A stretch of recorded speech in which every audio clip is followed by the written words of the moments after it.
If you break your hip at age 75, your chance of dying within 1 year is roughly 30%. I mean, Yeah. think about that for a second. A 30% mortality rate for a broken bone. Yeah, and the fracture itself is rarely what actually kills you. I mean, the bone can be set, right? The surgery is pretty routine. The actual killer is the sudden catastrophic lack of movement that follows. Exactly. And that statistic is the exact reason we are digging into today's topic. So, welcome to the deep dive. We are unpacking this really comprehensive piece from CZ Uvers called Robotic Exoskeletons, Restoring Mobility and Extending Independence. It's a really fascinating piece. Right. And our goal today is to look at how wearable robot suits have somehow quietly transitioned from, multi-million-dollar hospital science projects straight to the consumer electronics aisle. Like right now in 2026, we are looking at a technology that essentially cures immobility. Yeah, and to really grasp the magnitude of having a consumer-grade robotic suit, we have to look closely at the heavily normalized crisis it is trying to solve. You hear the word aging, and you just assume mobility loss is an unavoidable law of physics. Like it's just going to happen. Right, the legs get weaker, the balance gets shaky, but it doesn't have to be a death sentence. The CDC numbers we pulled from the sources are just staggering. 1 in 4 adults over 65 falls every single year. 20% of those falls result in a serious injury, a head trauma, a fractured wrist, or, that deadly hip fracture we just mentioned. Let's break down why that resulting immobility is so toxic to the human body. When an older adult is suddenly consigned to a bed or a chair, a physiological chain reaction kicks off almost instantly. Because they aren't moving around. Exactly, because they aren't walking, they aren't breathing deeply, their lungs fail to clear fluid properly, which creates this massive risk for pneumonia. At the same time, their muscles begin to atrophy in a matter of days, not months, days. Wow. Which means even when the bone heals, they don't have the strength to stand back up. Right, which completely strips away their independence. And that physical isolation almost immediately spirals into psychological isolation. You see rapid onset depression and accelerated cognitive decline. That's terrifying. It is. The most dangerous thing that can happen to a healthy older adult isn't a heart attack or a specific disease. It is that very first major fall. And historically, the tools we have offered people to deal with this are entirely reactive. We give them canes, we give them walkers with, the little tennis balls on the feet, we install handrails or eventually just put them in wheelchairs. Yeah, we simply manage the loss. We wait until the capability is entirely gone, and then we try to make the environment slightly safer to navigate. It makes me think of having a massive leak in your roof. Handing someone a cane is like handing them a bucket to put under the leak. Sure, it catches the water, it keeps you from slipping on a puddle. But it doesn't actually fix the roof. Exactly. It does absolutely nothing to fix the hole. Today we were talking about the technology that actually patches the roof. By returning the physical force that aging took away, that is exactly what a modern exoskeleton does. If we look at the mechanics of the current generation, we are talking about mechanical frames, specifically powered frames that strap onto your lower body. Just the lower body. Mostly, yeah. They focus on the hips, the thighs, and the knees. Okay, so imagine strapping this on for a second. Let's say you are putting it on over your jeans. How is it actually helping you walk? Inside that frame is a highly sophisticated array of sensors. As you wear it, those sensors are reading your joint angles, your muscle tension, and your walking gait thousands of times a second. Thousands of times. Yeah, it's incredibly fast. They are essentially hunting for your intent. The second you lean forward to take a step or shift your weight to climb a stair, the sensors recognize that biological signal. Okay. The motors built into the frame then inject physical force into your movement at the exact millisecond you need it, amplifying your own effort. So climbing a really steep flight of stairs suddenly feels like walking on flat ground. It feels like having a younger, stronger set of muscles layered directly over your own. Now, we should note that this core concept isn't brand new. We have had powered exoskeletons since, the early 2000s. But they were entirely trapped in two extremely specific, expensive bubbles. You had industrial exoskeletons, thing like a massive rig a factory worker wears to lift heavy crates. And then you had the medical rehabilitation units. Right, and those medical units were just absolute titans. You would find them in specialized clinics for stroke recovery or spinal cord injuries. They were incredibly clunky. They required a highly trained technician just to strap you in. And they cost a fortune, right? Oh, absolutely. They carried a price tag anywhere from $40,000 to $150,000. Okay, hold on. Let me jump in here because I'm looking at this from a purely physiological standpoint. If I put on a robotic suit and a motor is doing the heavy lifting for my legs every time I take a step, won't my own natural muscles just turn to mush? That is the big question. Right. Use it or lose it. If the suit is doing the work, aren't we just accelerating the atrophy we're actively trying to prevent? That is the ultimate hurdle this technology had to clear, and it is why the software is just as important as the hardware. It is not a substitution, it is a partnership. Okay, walk me through that partnership. Think about a wheelchair.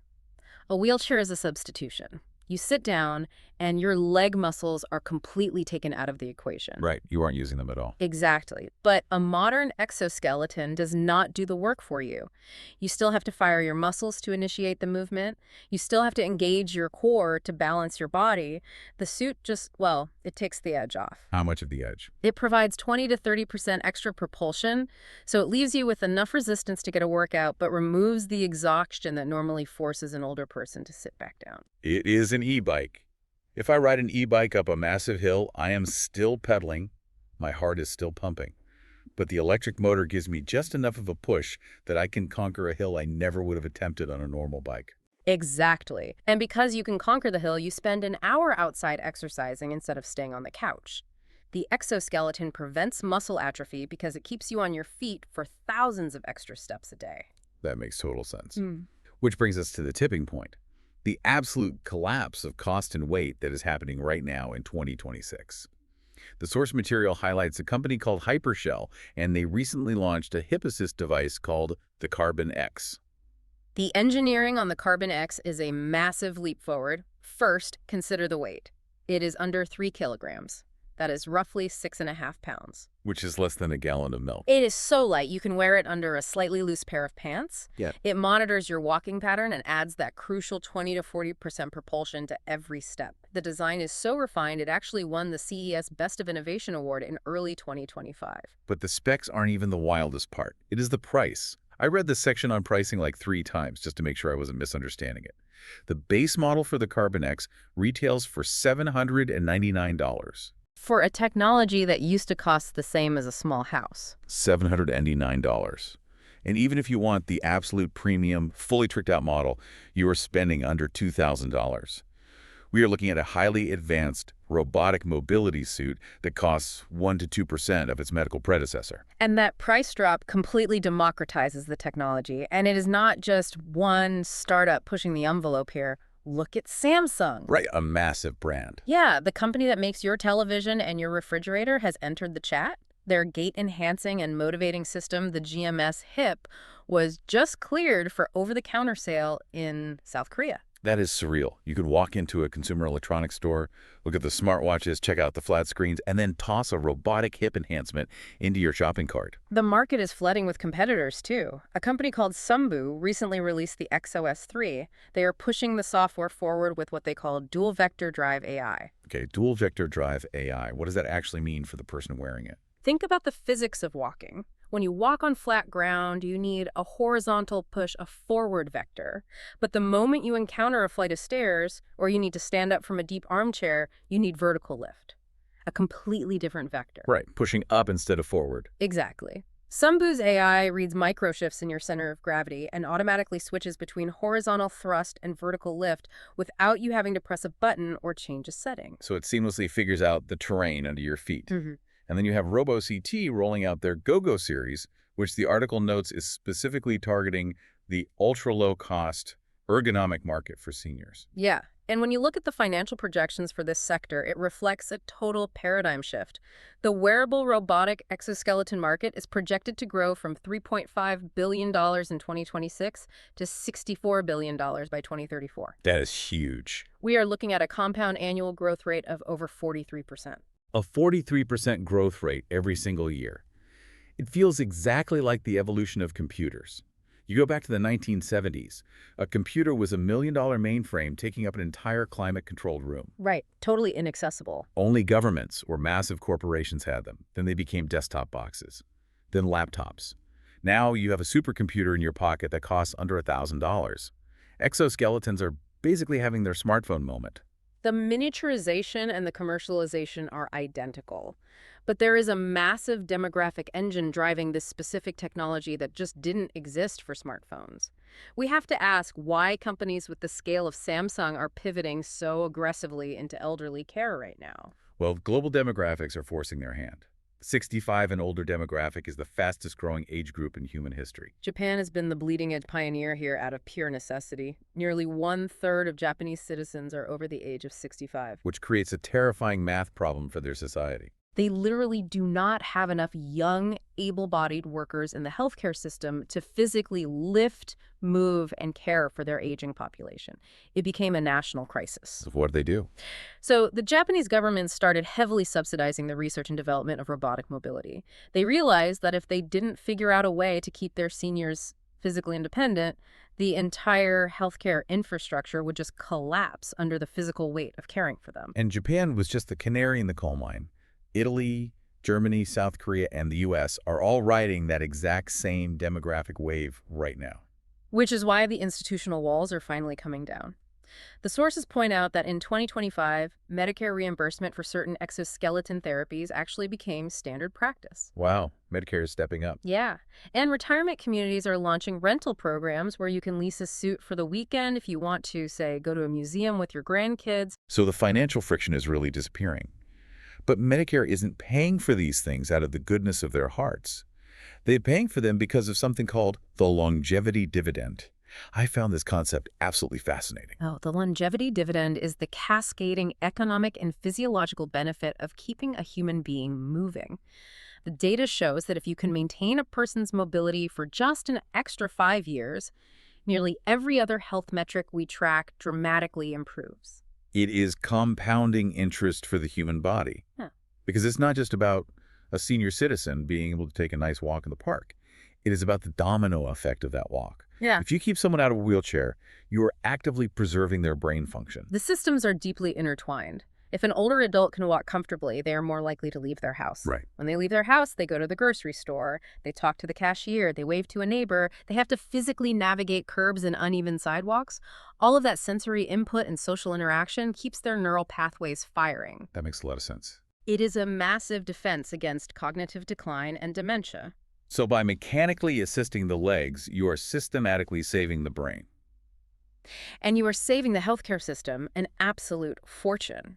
From a purely economic standpoint, buying an 80-year-old a $2,000 robotic suit is vastly cheaper than paying for a $15,000 a month skilled nursing facility after they fall and shatter their hip. Unbelievably cheaper. You see lower hospitalization rates across the board, fewer secondary infections, and radically higher self-reported well-being. It is preventative medicine disguised as hardware.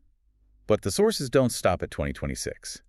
They map out where this is going in the next 5 years, and this is where the line between the human nervous system and the machine basically vanishes. It really does. We are moving from powered exoskeletons to intelligent exoskeletons. The integration of adaptive AI is going to rewrite how these devices interface with our biology. So what does adaptive AI actually look like in practice? Does it just mean the suit gets better at balancing?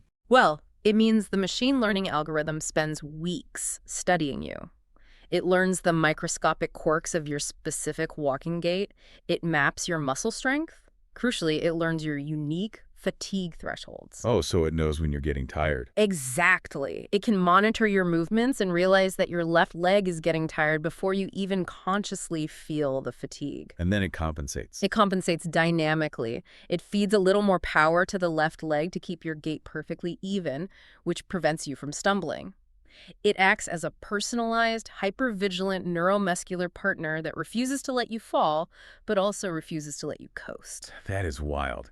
But there's another upgrade coming that completely blew my mind. Predictive assistance. Yeah, that is the game changer.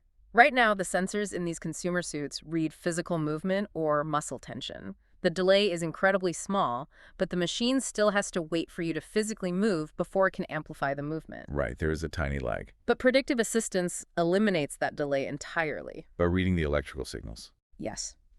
Electromyography, or EMG sensors. When your brain decides to take a step, it sends an electrical signal down your spinal cord to your leg muscles. Okay. That signal arrives, the muscle depolarizes, and then it physically contracts. So the sensor is intercepting the email before the muscle even reads it. That is a great way to put it. The sensors rest against your skin and pick up that tiny electrical hum. The exoskeleton decodes that signal and fires its motors in the exact same millisecond that your biological muscle twitches. So zero lag. Absolutely zero mechanical resistance. The suit moves simultaneously with your body. You don't feel like you are driving a machine. You feel like your legs just suddenly have the power of an Olympic athlete. Which forces a really wild philosophical question. If I am wearing a suit that reads my body's electrical signals and it perfectly mimics my natural movement, the very millisecond, my brain sends the command to my leg, where does my nervous system actually end? And where does the robot begin? We are rapidly dissolving the boundary between biology and machinery. And that blurring of the lines perfectly teases the absolute bleeding edge of this field, which the CZ-verse article touches on at the very end. The brain-computer interfaces, BCIs. Yeah, companies like Neuralink and Synchron are bypassing the muscles entirely. Their systems read the motor cortex of the brain. You just think about walking, the BCI decodes the thought, and the exoskeleton executes the movement. That is incredible. It is a direct, seamless bridge between human intention and mechanical action, particularly for those with severe spinal cord injuries. We are definitely going to be doing a full deep dive on BCIs in the near future because that is a whole different level of science fiction becoming reality. But to bring us back to the reality of today, the core takeaway for you listening is that mobility loss is no longer an unstoppable force of nature. We have crossed the threshold. You can walk into a normal consumer electronics store, spend less than $2,000, and buy back years of physical independence and literal life expectancy. We are augmenting the human body to restore what time takes away. It really makes me think about the history of reading glasses. Centuries ago, when your eyesight naturally degraded as you aged, that was simply the end of it.